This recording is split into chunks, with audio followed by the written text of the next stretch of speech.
दलितों ने लगाया ठाकुरों पर बारात रोकने का आरोप। ठाकुरों ने लगाया दलितों पर बोर्ड तोड़ने का आरोप। इस गांव में दलितों और ठाकुरों में जमकर चले लाठी डंडे। पुलिस फोर्स ने आके माहौल को किया शांत। यह हिंदुस्तान का ही एक दुर्भाग्य है कि जाति के हिसाब से लोगों को बांटा गया है और जब बांट दिए गए तो फिर ये आपस में लड़ते भी हैं। ये हिंदुस्तान ही है जहां पर बार बार ये अपीलें की जाती हैं कि आप लोग एक हो जाइए और जाति वाती धर्म मजहब की दीवारों को तोड़ दीजिए, लेकिन ऐसा होता नहीं है। यह घटना बुलंदशहर के थाना नरसेना क्षेत्र के गांव ढलना की है, जहां पर ठाकुरों और दलित समाज के लोगों में जमकर डंडे और लाठियां चली। जरा वीडियो देखिए। इतनी बड़ी तादाद में पुलिस फोर्स को आकर इस मामले को देखना पड़ा। और इस दूसरे वीडियो को देखिए, यहां पर किस तरह से इस बोर्ड को तोड़ा जा रहा है और आपस में लड़ाई की जा रही है। जातीय तनाव के बाद छावनी में तब्दील कर दिया गया है ये गांव। विवाद के बाद आमने सामने आए ठाकुर और दलित, एक युवक इसमें घायल हो गया है। आपको ये जानकारी दे दें कि दोनों पक्षों में ये मारपीट की घटना के बाद गांव में भारी संख्या में पुलिस बल भी तैनात कर दिया गया है। लेकिन जरा थोड़ा सा इस घटना को जान लीजिए, आखिर मामला क्या है। मामला तो अभी तक कोई बता ही नहीं पाया है।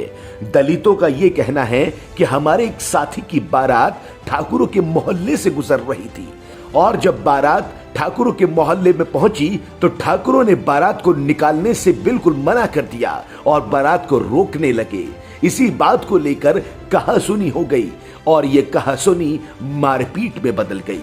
लेकिन जब ठाकुर समाज के लोगों का आप पक्ष सुनेंगे तो आप ये भी कहेंगे कि भैया यहां पर तो कुछ और ही मामला होगा। ठाकुर समाज के लोगों का यह कहना है कि गांव में एक बोर्ड लगा था जिस पे राजपूत लिखा था और वो बोर्ड हमारी कम्युनिटी को दिखा रहा था। यहाँ पर दलित समाज के लोगों की संख्या ज्यादा है, इसलिए उन्होंने बोर्ड के साथ तोड़फोड़ की और जब तोड़फोड़ करने से मना कर दिया तो 100-150 लोग इकट्ठे एक साथ होकर उन पर हमला करने लगे, उनके साथ मारपीट करने लगे। अब कौन सच बोल रहा है और कौन झूठ बोल रहा है, ये तो जांच का विषय है। लेकिन सबसे बड़ी बात यह है कि आखिर जाति को लेकर फिर एक बार इस गांव में लड़ाई हो गई। ऐसा तो बार बार देखा जाता रहा है और ये देखा जाता रहेगा जब तक इस देश की नई पीढ़ी पढ़ लिख कर ये नहीं समझ जाती कि जाति वाती धर्म मजहब की दीवारें तोड़कर हमें सिर्फ इंसानियत को जिंदा रखना है, तब तक ये सब चलता रहेगा। अब फिलहाल इस गांव में पुलिस बल बड़ी संख्या में तैनात है, जांच भी की जा रही है। देखना होगा कि आगे जांच में झगड़े की वजह क्या निकलकर सामने आती है।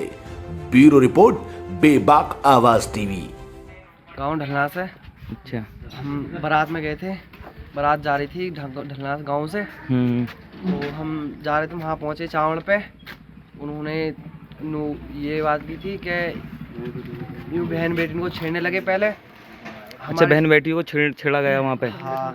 तो किस समाज से थे वो लोग? वो राजपूत ठाकुर और चौहान थे। ठाकुर समाज, राजपूत समाज से थे वो लोग। वहाँ से हम ढलना से बारात चल रही थी। वहाँ से जी हम दलित समाज के लोग हैं। जी जी हमारी बारात चल जाति सूचक शब्द बोल रहे थे वे। हमें कहेंगे चमार भेड़ हम ढेड़ो बारात नहीं चला रही यहाँ से। मामला ये भाई, यहाँ पे हमने बोर्ड लगवाया था और ये बोर्ड हमें किसी का विवाद नहीं, उस समय कोई कुछ नहीं, प्यार से लगाया था।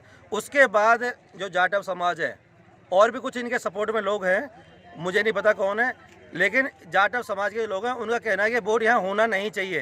ये राजपूत का बोर्ड तुमने यहाँ लगाया क्यों है? सिर्फ कारण क्या है कि यहाँ राजपूतों की जनसंख्या कम है और कोई जल्दी से बोलने को तैयार नहीं है। और यहाँ पे अभी सुबह की बात है, सुबह कम से कम 50 से 100 के आसपास लोग होंगे जो हाथ में डंडे लाठी फरसे तुम्हारे बेलचा पता नहीं क्या कहता कुल्हाड़ी जो बोर्ड तोड़ गए हैं, हमारे घर पथराव कर गए हैं, उनकी वीडियो भी है। और यहाँ पे जीना जो कि एसपी का भतीजा है अनुज, जी। और भी 4-5 लोग हैं जो पुलिस में लगे हुए हैं। एसपी का सपोर्ट है, हम थाने जाते हैं, थाने एप्लीकेशन लिखी जाती है, लेकिन उनके खिलाफ कुछ कार्रवाई नहीं होती एक है। सेकंड, आपने बताया एसपी का भतीजा है। हाँ जी। एसपी साहब कहाँ तैनात हैं इस समय? वो इस समय मेरठ में है। मेरठ कौन सी जगह है एसपी मेरठ मुझे नहीं पता है, ऐसे पूछ के बता सकता हूँ, मुझे क्लियर नहीं पता उनके बारे में। लेकिन ये पता है एसपी का भतीजा है, जो रात भी माँ बहनी गालियाँ खूब गंदी गंदी के गया है। रात ही बहुत तोड़ने आए थे तो तोड़ नहीं पाए। अब इकट्ठे 100 के आसपास भीड़ थी जो इकट्ठे होकर आए वो लोग। हम यहाँ सिर्फ 3-4 जो हमें भी दुगना बताया, हमारे घरों में पथराव कर गए हैं वो लोग। तो आपका कहना है कि एसएसपी साहब के जो भतीजे हैं उनकी वजह से ये सब हो रहा है? हाँ जी, प्रशासन की दबंगाई से हो रहा है। प्रशासन की दबंगाई चल रही है और उनका कहना ये है कि इस बोर्ड को यहाँ से उखाड़ फेंकेंगे, जिसमें हमारा दूध पिया है वो इस बोर्ड को रख के दिखा दे।